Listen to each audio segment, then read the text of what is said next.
Habiendo presentado en el video anterior eh, el modelo de pequeñas señales y el diseño de redes de polarización para transistores MOSFET, consideraremos ahora el análisis de amplificadores MOS de una etapa. En primer lugar, es necesario establecer una metodología sistemática de caracterización de amplificadores. Un amplificador se puede, digamos, representar mediante diferentes modelos. En los textos existen tablas en las que se presentan estas metodologías. En nuestro caso, para mejor claridad, pues analizaremos en detalle solo dos de esas representaciones.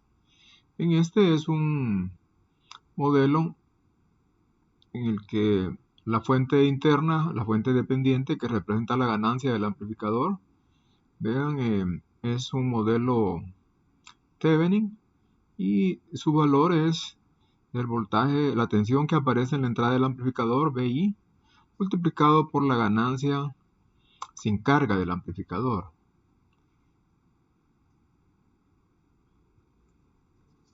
Aquí, digamos, vemos los diferentes elementos del modelo y en la entrada, la tensión de entrada es igual a la tensión de señal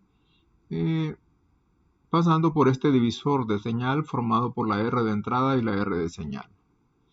Mientras que a la salida hay un divisor de tensión formado por RL y RO, de manera que la tensión de salida pues es la ganancia sin carga multiplicada por VI por el efecto del divisor de tensión que tenemos a la salida.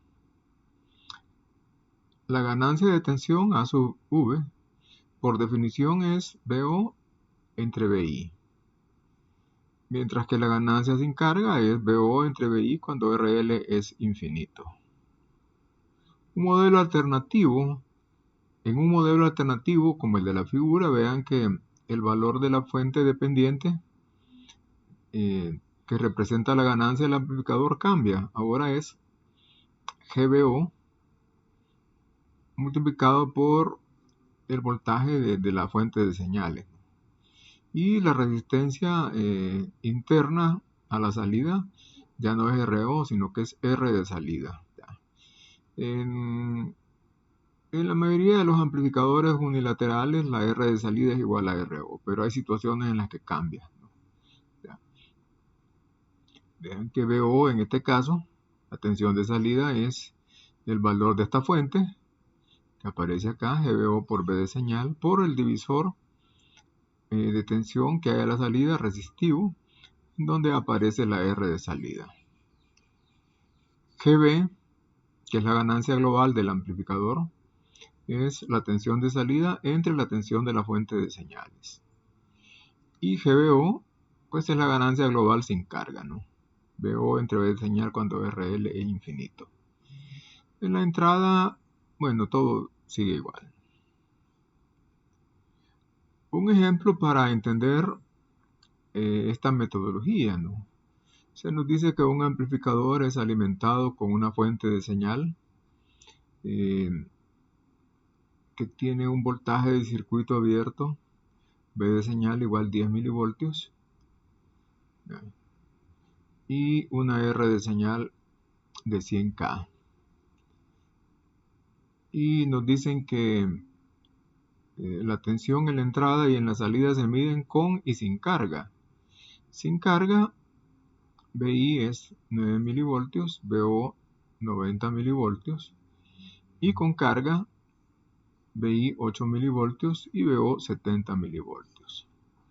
Bueno, aquí repetimos todos los datos, ¿no?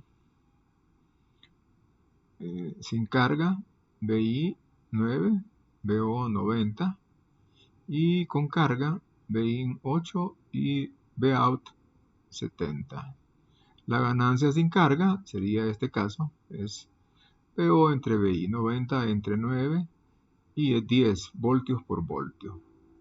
Mientras que la ganancia con carga es esta tensión 70 entre 8, 8.75. La ganancia global sin carga sería VO entre V de señal.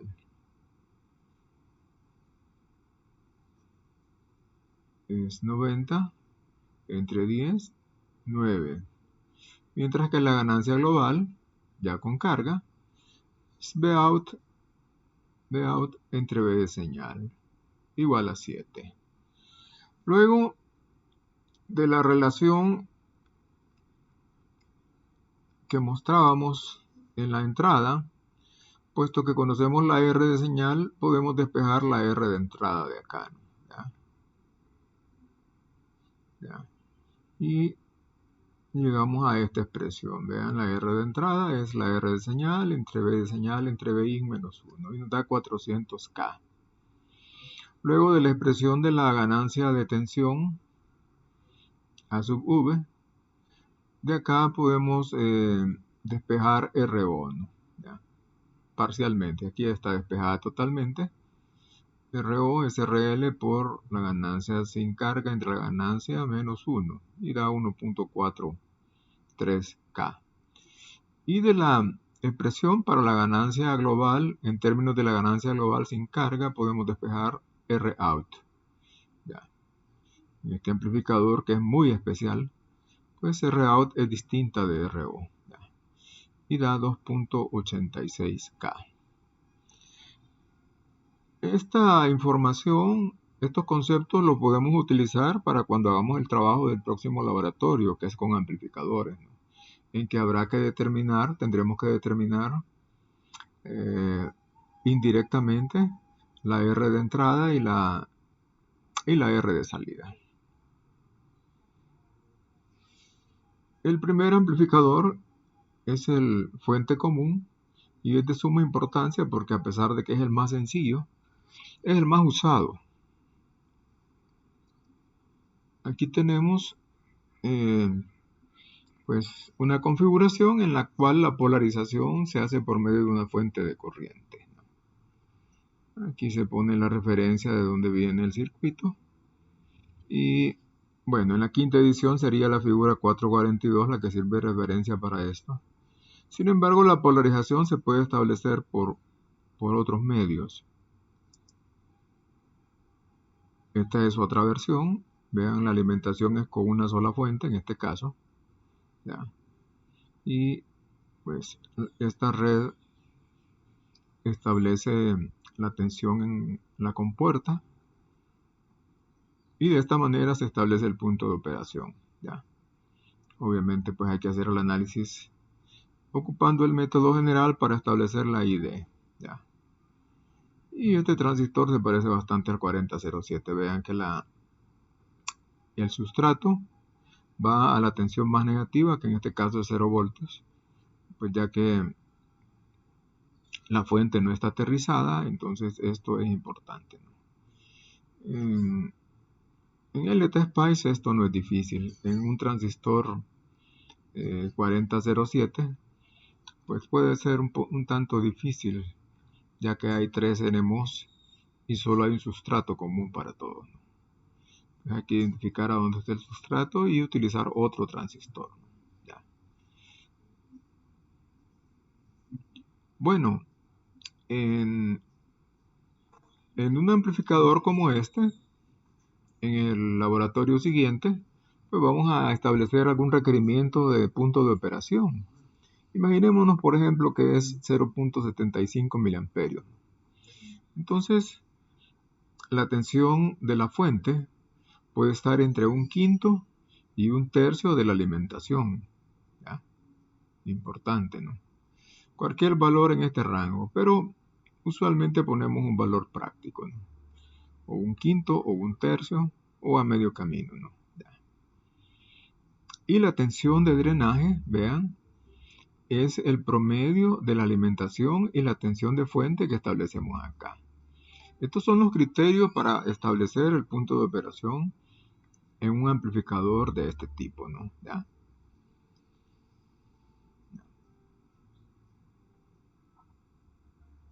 Si hacemos los cálculos pertinentes, vean, con una corriente de 0.75 y usamos una alimentación de 12 voltios.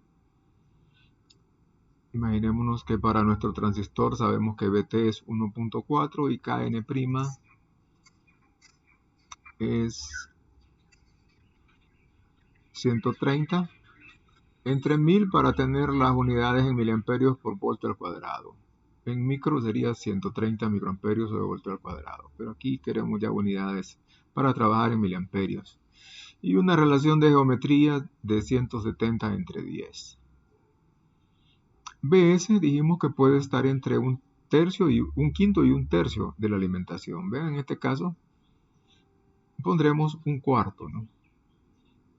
Y más o menos a mitad de camino.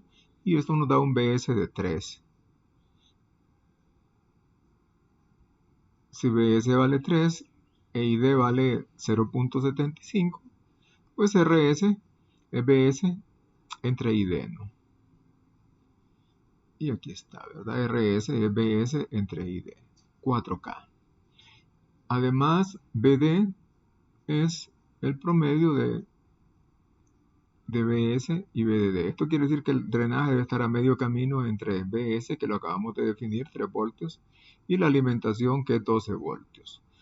Y obtenemos 7.5. Por lo tanto, Rd es Bdd menos Bd entre Id, 6K.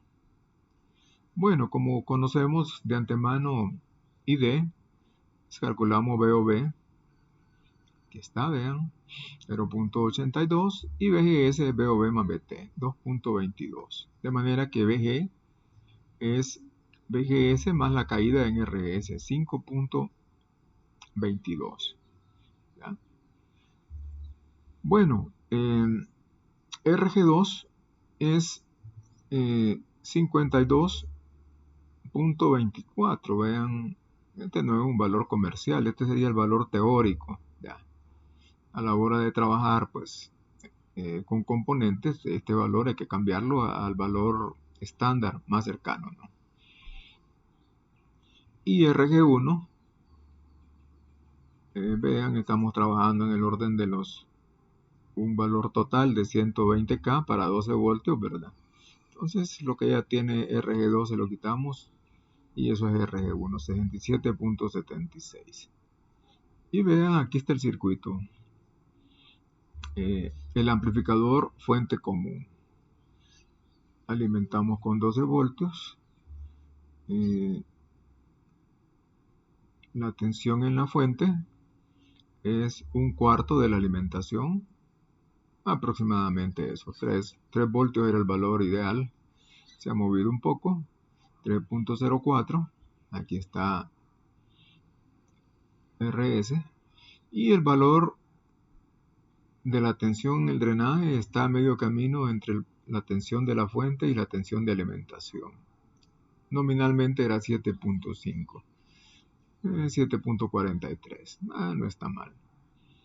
Y además, la tensión en la compuerta es 5.22. Vean, lo pone directamente esta resistencia y nosotros hacemos este diseño diciendo que la suma son 120K. Vean, para 12 voltios, ¿no? Si fueran 15 voltios, pues la suma sería 150K.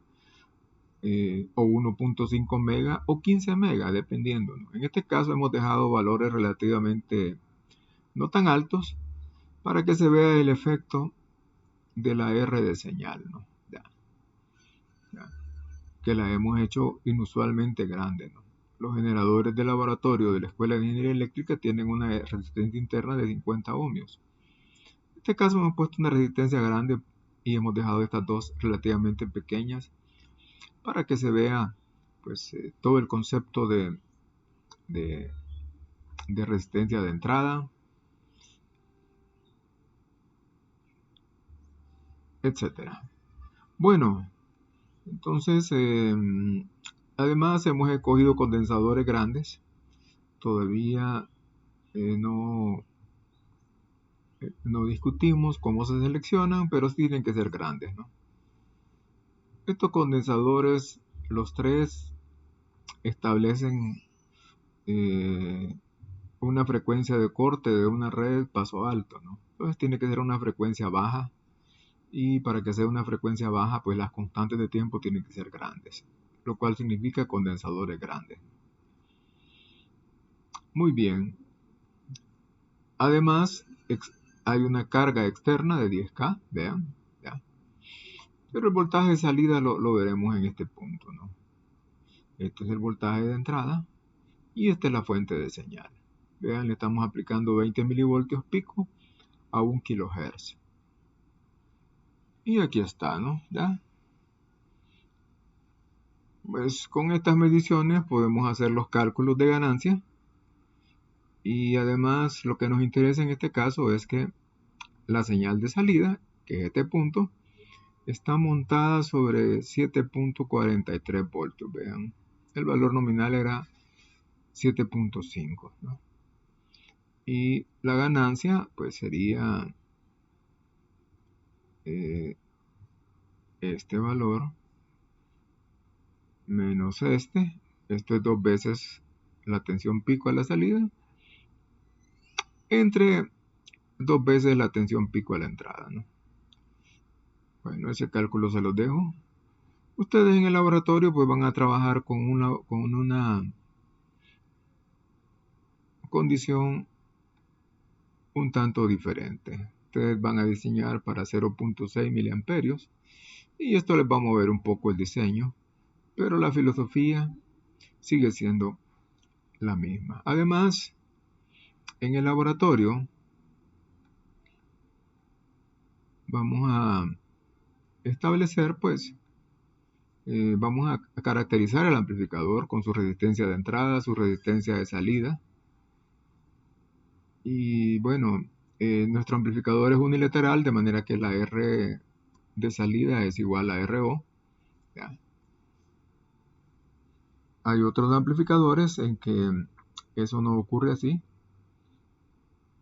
Los con puerta común no son unilaterales, pero el fuente común sí es unilateral. Bueno, entonces,